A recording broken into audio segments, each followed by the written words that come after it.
would like thank you very much, जो valuable time आप लोगों ने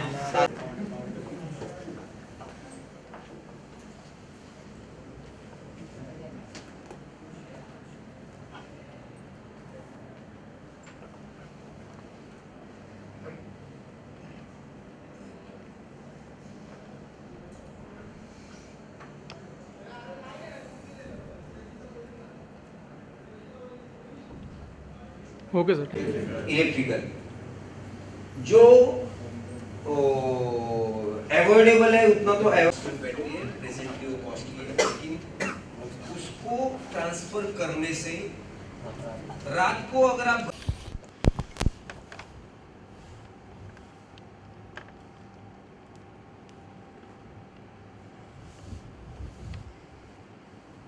okay sir, thanks sir.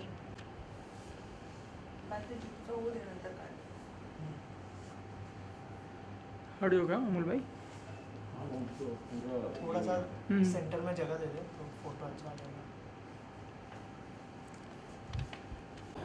Sir सबसे पहले आपसे जानना चाहूँगा कि कितना इम्पोर्टेंट है इंडस्ट्रीज़ और जो कॉलेजेस है, इंजीनियरिंग कॉलेजेस है, उनका साथ में आना और कोलैबोरेशन करना, ताकि स्टूडेंट को वो अपॉर्चुनिटी मिले इन फ्यूचर की वो मतलब आगे जाके और भी अच्छा कर पाए। ऐसा है कि इंडस्ट्री के साथ चलना तो आज की एकदम नीड हो गई है। हमारे स्टूडेंट्स को हम लोग 6 वीक्स के लिए कंटिन्यूसली ट्रेनिंग में भेजते हैं दूसरी जगह, रिलायंस इंडस्ट्रीज़ में, सुमागो एंड फिर बड़ी बड़ी कंपनीज़ में पार्ट ऑफ द करिकुलम बना दिया हमने उसको। और आज की डेट में हमारे कम से कम 50 कंपनियों के साथ MOU है, इसके साथ हम लोग ज्वाइन करके लोगों को कर रहे हैं और ये बहुत ज़रूरी है। सर आप क्या कहना चाहेंगे एज एन इंडस्ट्रियलिस्ट? आज की डेट में जो इंडस्ट्री में स्टूडेंट्स आते हैं या फिर जो इंजीनियर्स आते हैं, तो वो जॉब रेडी नहीं है। उनको जॉब रेडी करना एंड फ्यूचरिस्टिक इंडस्ट्री में या जो इनोवेटिव इंडस्ट्रीज़ है, जैसे हमारा स्पेशलाइजेशन इलेक्ट्रिक व्हीकल इंडस्ट्री में है, तो इलेक्ट्रिक व्हीकल इंडस्ट्री के लिए इंजीनियर्स को रेडी करना, उनको प्लेसमेंट के लिए सपोर्ट करना, एंड जो लोग एंटरप्रेन्योर बनना चाहते हैं, जो अपने खुद के बिजनेस स्टार्ट करना चाहते हैं, तो उनको कॉलेज लेवल से ही वो पूरा बिजनेस का नॉलेज मिलके, टेक्निकल नॉलेज मिलके एंड कॉलेज लेवल से ही उनका स्टार्टअप रेडी होके सक्सेसफुल स्टार्टअप के साथ में वो कॉलेज से बाहर निकलने चाहिए। और इसके लिए जो इनिशिएटिव लिया जा रहा है, तो जैसे हमारा हेडक्वार्टर नवी मुंबई में ही है और नवी मुंबई से ये भारतीय विद्यापीठ ने पहला नवी मुंबई में इनिशिएटिव लिया और यहाँ से हम लोग शुरुआत कर रहे हैं कि कॉलेज एंड इंडस्ट्री इनका टाइप होके स्टूडेंट के लिए एक्स्ट्रा करिकुलम एक्टिविटीज़ में उनको प्रैक्टिकल बेस्ड लर्निंग देना, उनको इंटर्नशिप प्रोवाइड करना, उनको जॉब के लिए सपोर्ट करना, या हमारे पास जितनी रिक्वायरमेंट है वहाँ पे प्लेसमेंट देना। जो स्टूडेंट अपने टेक्निकल नॉलेज को बढ़ाना चाहते हैं उनको टेक्निकल नॉलेज प्रोवाइड करना, एंड जो एंटरप्रेन्योर बनना चाहते हैं तो उनको पूरा सपोर्ट सिस्टम gogoa1.com के थ्रू दिया जाता है। एंड अभी gogoa1.com एंड कॉलेज ऐसा मिल के स्टूडेंट के लिए सपोर्ट सिस्टम का काम कर रहे हैं। सर जो सर की कंपनी है उनके साथ किस तरह का कोलैबोरेशन होने वाला है, थोड़ा सा अगर आप अभी हम लोग इसको एक MOU करेंगे और उसके बाद हमारे नीड्स के हिसाब से उनकी इंडस्ट्री की ज़रूरत और कॉलेज के बच्चों के लिए वो बहुत ज़रूरी है, तो हम लोग अभी शुरू करेंगे। तो जैसे सर ने कहा कि इन दिनों जो है बहुत सारे स्टूडेंट्स जॉब के बारे में सोचते हैं, एंटरप्रेन्योरशिप के बारे में नहीं, तो उसके बारे में मतलब क्या सोचा है आज की डेट में सॉफ्ट अपना स्किल डेवलपमेंट और ये सब चीज़ें बहुत ज़रूरी हो गई है, इसलिए आज की डेट में वो करना बहुत ज़रूरी है। तो हमारे डिप्लोमा स्टूडेंट 10वीं के बाद 3 साल करते हैं, तो स्टूडेंट्स की उसकी गरज भी है, इसलिए हम लोग इनके साथ बिल्कुल करने वाले हैं गोगो के साथ। सर जैसे सर ने कहा कि जो कोर्स ख़त्म होने के बाद 6 महीने के लिए ट्रेनिंग पे जाते हैं, जैसे सर ने कहा, तो आपकी कंपनी में क्या यहाँ से स्टूडेंट्स को कितने टाइम के लिए इंटर्नशिप और क्या उनको वहीं पे मतलब जॉब की फैसिलिटी होगी या फिर कैसे क्या होगा सर? हाँ, तो इसमें अभी जो प्रोसेस कॉलेज के साथ में होगा, तो यहाँ पे एक पहले EV लैब इस्टेब्लिश होगा, तो जिसमें बाकी लेक्चर्स अटेंड करके वो EV लैब को भी अटेंड कर सकते हैं। वहाँ पे प्रैक्टिकल बेस्ड उनको प्लेटफॉर्म होगा। इंटर्नशिप का जो पीरियड है, तो 100% इंटर्नशिप हम लोग प्रोवाइड करते हैं कि जो स्टूडेंट इंटरेस्टेड है इलेक्ट्रिक व्हीकल इंडस्ट्री के साथ में काम करने के लिए, तो उनका पीरियड जो कॉलेज की तरफ से 1 महीना या 1.5 महीने का 6 वीक का जो पीरियड होता है, तो वो कंपलसरी हम लोग सपोर्ट करते हैं। प्लस उसके बाद में जो स्टूडेंट्स है कि जिनको 6 मंथ का इंटर्नशिप करना है या 1 ईयर का करना है और डीप लेवल तक नॉलेज लेना है, तो वो रुक सकते हैं। और जिनको प्लेसमेंट चाहिए, तो जैसे अभी हमारे पास भी रिक्वायरमेंट होता है, या फिर हमारे ऑल ओवर इंडिया में मोर देन 60 फ्रेंचाइजीज़ है, उनके पास रिक्वायरमेंट होता है। बहुत सारे वेंडर्स हैं, जैसे हम इलेक्ट्रिक व्हीकल में ड्राइव ट्रेन OEM सप्लाई करते हैं, तो बड़े बड़े कंपनीज़ में भी जो रिक्वायरमेंट्स हैं, तो वहाँ पे भी प्लेसमेंट के लिए उनको पूरा सपोर्ट सिस्टम होता है। प्लस मेजरली हमारा फोकस ये है कि आज जॉब के पीछे ना भाग के खुद का बिजनेस उन्होंने स्टार्ट करना चाहिए, भले छोटे से ही सही, या फिर उसके लिए बिजनेस करने के लिए डरते हैं क्योंकि कैपिटल नहीं होता है या फिर बिजनेस का एक्सपीरियंस नहीं होता है। तो जो एक्सपीरियंस एंड जो बैकअप सिस्टम हमारे पास में है, उस बेसिस पे बच्चों के पास एक्सपीरियंस नहीं रहेगा या कैपिटल नहीं रहेगा तो भी उनका वो एक सक्सेसफुल स्टार्टअप स्टार्ट कर सकते हैं। राइट सर, लास्टली जो है पेरेंट्स और स्टूडेंट के लिए क्या मैसेज होगा आपकी तरफ से?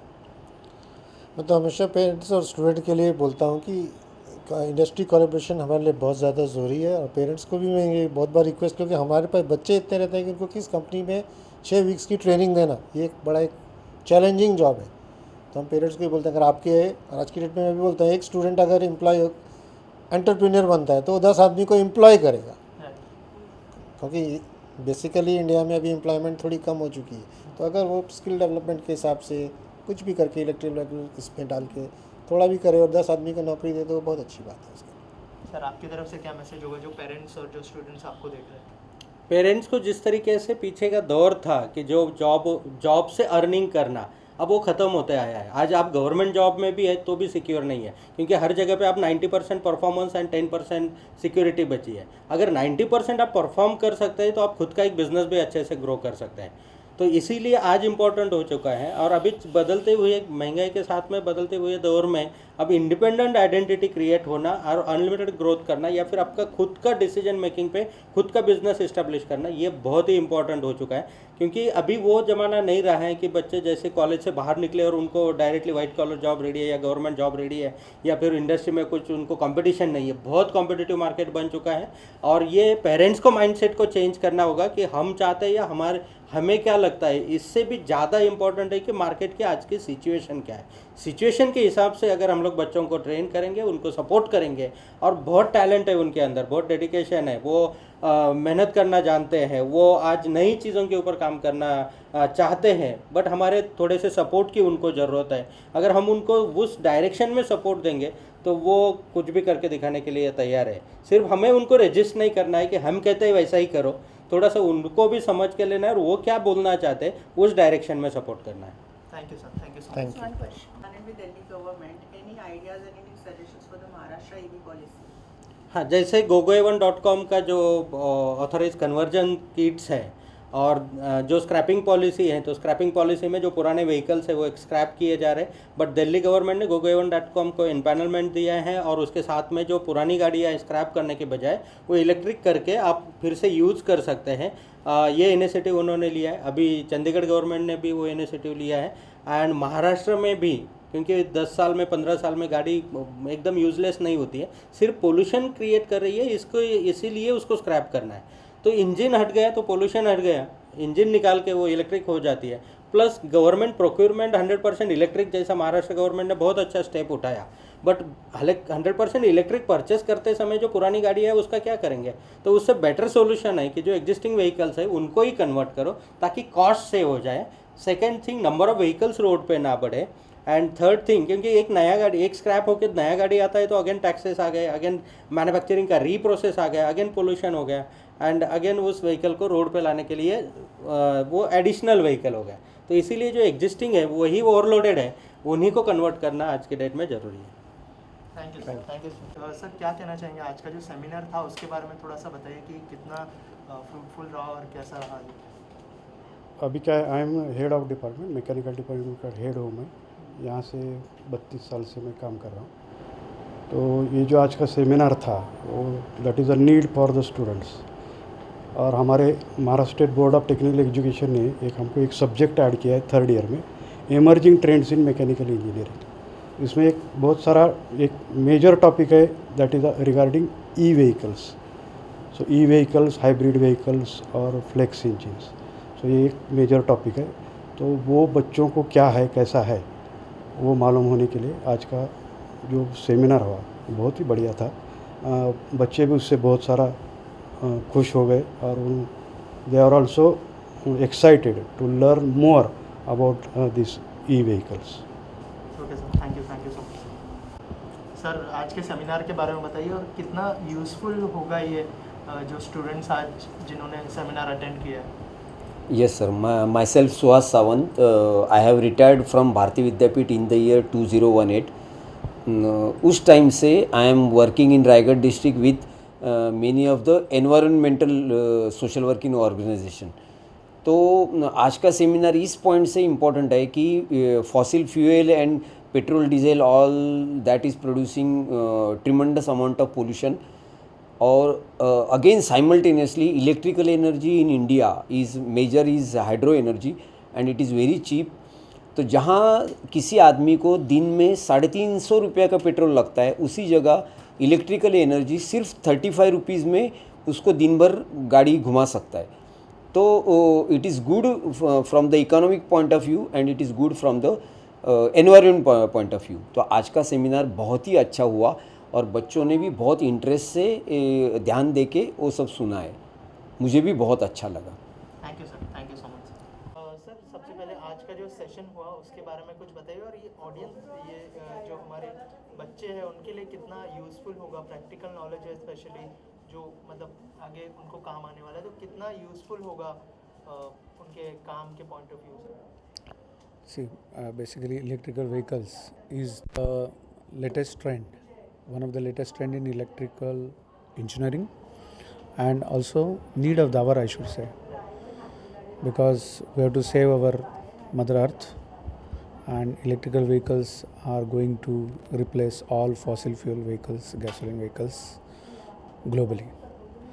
So from that point of view, though the students audience were from diploma side, but let me tell you कि it was very informative, giving a right direction to the diploma in engineering students so as to work in the field which is going to be a future requirement. So that's how the information which was shared, the way he motivated the students was really amazing. Hats off to him. And this is what we want. We need to motivate our students. We need to trigger this thing in them. And that's how I think today's program was really, really very fruitful and useful for the diploma in electrical engineering students. Thank you sir. My name is Mosmi Arjun and I'm from TY Electrical Department, and the seminar was really very great. It was all about electric vehicles and it's an emerging trend, so it was really a nice experience for me. Okay, and what have you learned from the session, and what is your planning after this, after hearing this session? Obviously, I was already working on this electric vehicle project, so I'm planning to get involved in GoGo company. Good afternoon, my name is Paramesh Singh, I am from EJ department. ये जो अभी session हुआ मेरे को बहुत अच्छा लगा, क्योंकि जैसे सर ने बोला कि अभी सब फ्यूचर में मतलब इलेक्ट्रिक व्हीकल चलने वाले हैं। तो मेरे को जैसे सर बोल रहे थे कि इलेक्ट्रिक मतलब कन्वर्ट करके, जैसे पुराना साइकिल, पुराने मतलब जो डीजल पेट्रोल पे मोटरसाइकिल एंड ये कार्स चल रहे हैं, तो उनको कन्वर्ट करके मतलब अच्छा खासा मतलब इलेक्ट्रिक मतलब आगे कन्वर्ट कर सकते हैं वैसा। तो आपको लगता है कि अच्छा स्कोप है और अच्छा प्रैक्टिकल नॉलेज मिलेगा? हाँ, प्रैक्टिकल नॉलेज अभी मिलने वाला है। जैसे सर ने बोला कि अभी सब फ्यूचर में 24 या 25 तक पूरा इलेक्ट्रिक होने वाला है। तो जैसे सर ने बोला पेट्रोल का रेट भी 185 तक टच हो जाएगा ऑलमोस्ट। तो इसके हिसाब से बहुत अच्छा स्कोप है, क्योंकि इलेक्ट्रिक आने वाला है, मतलब आ गया ऑलमोस्ट। हाफ टाटा एंड ये सब इलेक्ट्रिक ही लेके आएगा अभी, एंड हीरो भी अभी स्कूटर इलेक्ट्रिक ही लेके आया। Thank you.